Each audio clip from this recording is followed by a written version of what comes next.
Last week, I uploaded part 1 of my series of videos on drawing the mid-Sodor's unknown engines. If you haven't seen that video, make sure to check it out. In that video, I drew pictures of the mid-Sodor railways number 5, 6 and 7, so today I'll be drawing numbers 5, 6 and 7. My line of thought is that these engines were the mid-Sodor's original numbers 5, 6 and 7 before they were sold off and Albert, Jim and Tim were brought in and assumed their numbers. Time for me to start drawing.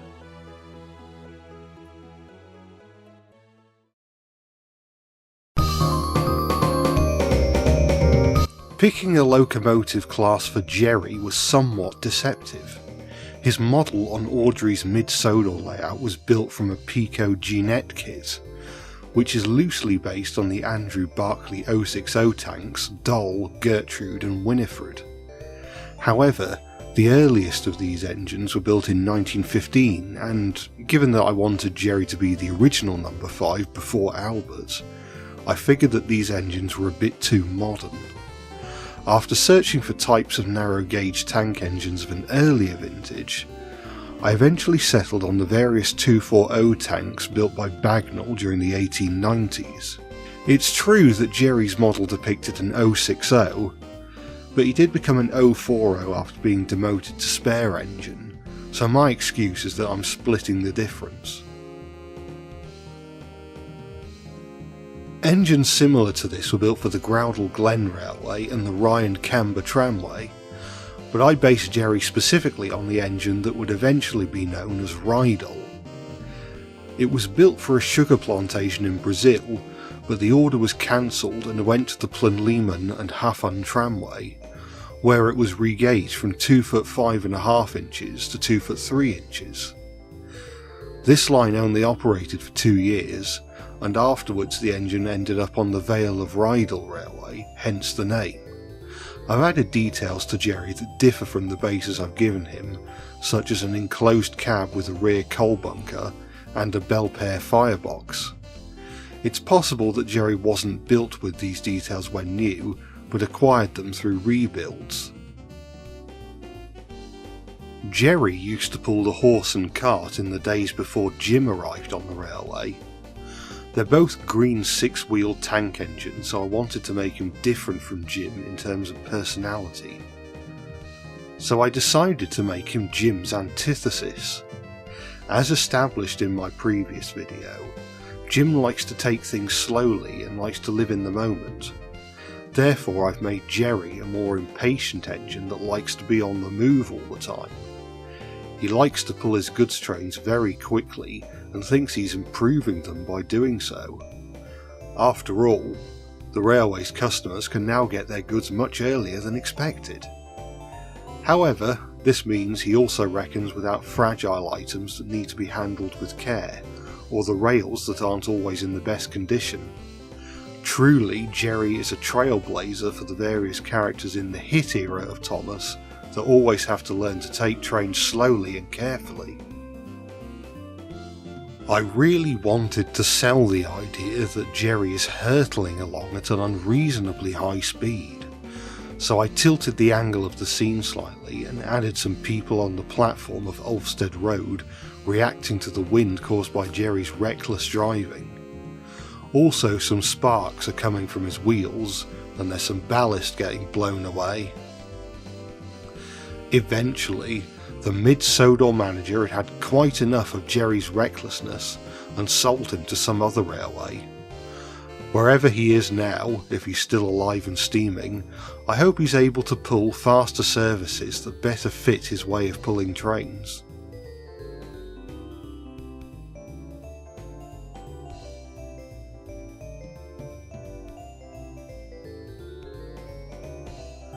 With that said and done, here is the finished illustration.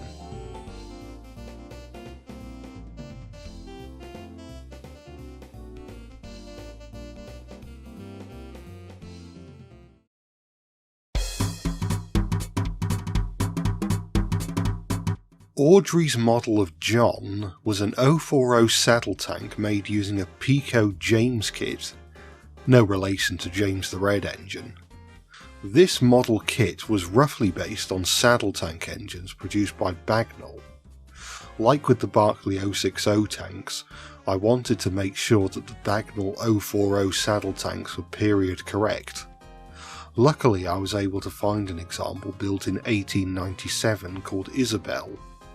This particular engine doesn't have a cab, but I don't think it's unreasonable to speculate that John could have either received a cab later on, or maybe Bagnall were instructed to give John a cab by the Mid-Sodor Railway or whatever entity John was originally built for. On Audrey's Mid-Sodor layout, John was one of the engines responsible for pulling the boat trains, in the days before Stewart and Falcon became the designated engines for the service. Here, we see John pulling the boat train through Marthwaite Station whilst Duke waits in the passing loop. John was very good with the coaches.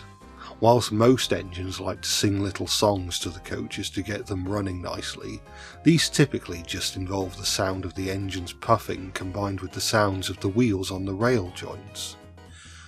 John, however, likes to add his whistle to the mix, earning him the nickname of John the Whistler. The coaches loved John's songs, as they were basically the train equivalent of a show tune. However, not everyone was thrilled. "Oh, how I wish you'd stop that infernal racket, John," said Duke. "What's wrong with it, Duke?" John asked cheerfully. "The coaches seem to like it." "Well, firstly it's undignified, and secondly it would simply never suit his grace, not at all." Despite this, John lived happily on the railway for a good few decades, and proved to be really useful. However, he'd grown quite old and tired by the time of Stewart's arrival in the early 1920s.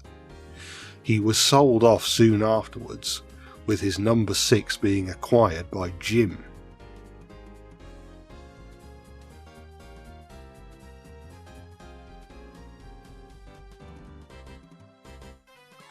With all that said, here is the finished illustration.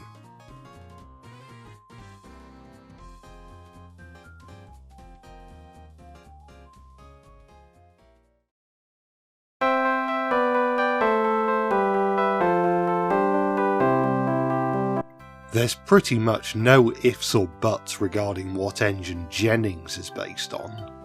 It's even in his name. His model is pretty unambiguously based on a Fletcher Jennings Class BB, just like Rheneas, and also Smudger, but he doesn't exist. The BBs were first introduced in the 1860s, so they would have existed during the late 1800s timeframe I'm going for with these three engines. As previously mentioned, Jennings is the same type of engine as Rheneas, or Rheneas, since that's how you pronounce his name according to the Railway Series lore. I wanted to make sure that Jennings was similar to, but distinct from Rheneas. Much like Gerry, Jennings' model was demoted to spare engine once models of Stewart and Falcon were made. Unlike Gerry, however, Jennings received a new paint scheme where he lost his blue paint in favour of red. Some people prefer the red for Jennings, but I'm personally more partial to the blue since it makes Jennings feel less like a carbon copy of Rheneas. Of course I had to add the chorus couplings and lack of buffers as is typical of all the Mid-Sodor's engines, and to distinguish Jennings further from Rheneas I added a little pencil moustache. In terms of personality, I wanted to continue the theme of Jennings being similar to Rheneas, but not. Rheneas has a long wheelbase that allows him to travel smoothly, which translated to a somewhat stern and serious character, particularly in his younger years as seen in very old engines. I've decided to give Jennings that same seriousness, but without any of Rheneas' courage and determination that makes Rheneas who he is. So, Jennings is just a bit of a sado. Here he is pulling out of Alsdale Station with a boat train, whilst John and Gerry are seeing him off and probably teasing him. Jennings is probably just muttering about the two other engines.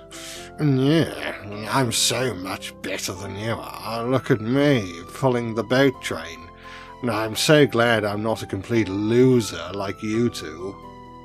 But he never stopped to think about whether or not he was the real loser all along.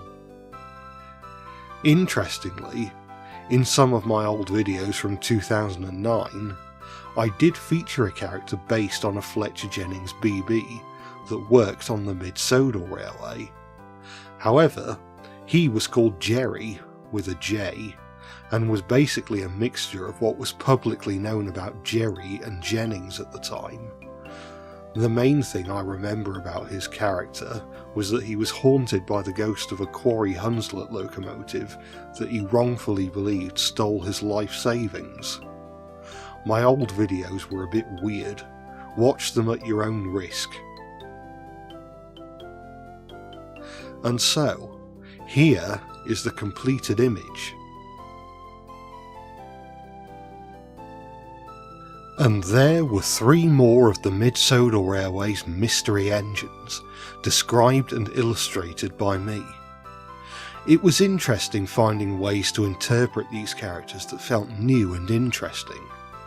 All that's left now is the 3rd and final part of the Mid-Sodor Railway video series, in which I cover the last few remaining engines present on Audrey's Mid-Sodor layout. If you want to see the video when it comes out, be sure to subscribe.